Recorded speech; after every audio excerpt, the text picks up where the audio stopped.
In today's video, we're going to be addressing a question that has been asked about fine natural hair, and that is, does fine natural hair need protein? And I'm going to be giving this from my own experience as someone who has growing fine natural hair, someone who is taking their hair growth journey seriously. Okay, does fine natural hair need protein? Yes and no. And allow me to explain what that means. Fine natural hair needs protein because it is generally more weaker than coarse hair. Okay, so because fine natural hair tends to experience breakage very easily, it needs some kind of maintenance protein level. And I mean maintenance protein level in the sense that we do not need a whole apogee As the apple, I cannot pronounce that thing. Fuji treatment. We do not need all those things. But if we can get a little bit of protein in our deep conditioner, in our leave-in conditioner, and it's not that we are using it often, maybe we use it once in 4 weeks, once in a month, then that is sufficient enough to just make our hair more balanced. Fine natural hair needs a balance of moisture and protein. We need a balance of moisture and protein, and for that to happen, we do not need to do a lot of protein treatment. And if you know me, you know that I am not a DIY person for two main reasons. Number one, I don't think most of them work, and the second reason is because I don't think I have time to be doing all that. Okay, imagine mixing egg and mayonnaise and washing your hair in the shower for God knows how long because I'm trying to have a protein and moisture balance when there are hair care products that already have these things infused in them.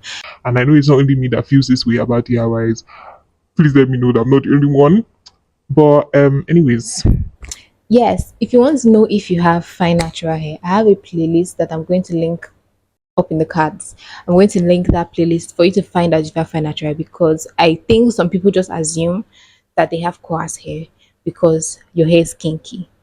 Kinky hair is very hard for you to know if you have fine hair or coarse hair because our core pattern tends to confuse us. And if you have thick hair, it that you have coarse hair, which is not always true. Okay, so yeah. If you do a quick Google search on, oh, does fine natural hair need protein? They will tell you Yes, regular protein treatment is required is required to prevent breakage, boost strength, and add structure to delicate strands. I I wouldn't say regular. Okay, it should be consistent, right? But it doesn't need to be done every single time. In fact, the only protein product that I have is in one of my deep conditioners, and I think it is hydrolyzed silk protein that is inside. Hydrolyzed silk protein that's inside one of my products. And I don't use that deep conditioner all the time. I use another one that gives me more moisture most times, and then I use that one once in a month or so. And whenever I use it, my hair usually feels really stiff. Okay, it feels really stiff. So if you have fine natural hair and your hair is very healthy, you do not struggle with a lot of breakage, you do not struggle with your core pattern looking, somehow if you use heat and all that, then you do not need a consistent, protein treatment. You need it once in a while.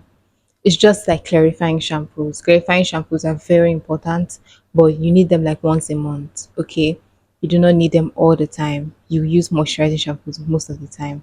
So Sorry. yeah, Make one sure very you make important thing for you to do after your protein treatment is to ensure that you use a moisturizing product after. So if you deep condition with a protein treatment, you would use something moisturizing right after to balance the protein moisture, you know, the protein moisture balance. Do you understand me? Because I think if you do not know your hair, it's going to be very easy for you to make mistakes with these things, and you learn as you go. I think I have overloaded my hair with protein before, and it took me a while, like I think a month, for my hair to start feeling normal again. It was feeling so stiff and so dry. I had to even use a deep conditioner as a leave-in conditioner. because my hair was that stiff. Okay. But yeah, it will take a while if you do not know if your hair is fine or coarse. I think it's very important for you to know that first. Okay, but always balance your um protein treatment with a deep conditioner after, always, because fine natural hair cannot handle a lot of stress. Except you are doing so much with your hair. For someone like me, I don't do too much with my hair. I don't really, I don't know. I'm not just that kind of person. But if you're someone who, straightens your hair, uses a lot of blow dry products on your hair, you blow dry your hair a lot, you flat iron your hair a lot, you relax your hair, then maybe you should use protein more often than someone who doesn't. Okay, so that's the whole gist about it. And also, yes, if you also struggle with split ends a lot, that means that you manipulate your hair a lot and you need more protein. But this is not a one size fits all. It is not a blanket statement. It's something that you have to notice about your hair over time. And that is something I really do talk about on my channel, is that you have to be the one noticing your hair and what it needs and tweaking your hair based on what it needs per time. Comprehended? So that's it for today's video. Make sure to like, comment, and subscribe. And I will see you in another video. In my previous video, I posted the new protective style that I'm installing for the year of 2026, because I do not plan to do too much this year with my fine natural hair. But I'm also going to be washing my hair in, cycles. I'm going to wash my hair every 2 weeks and repeating the style, because the style is very simple. So you can go and watch that video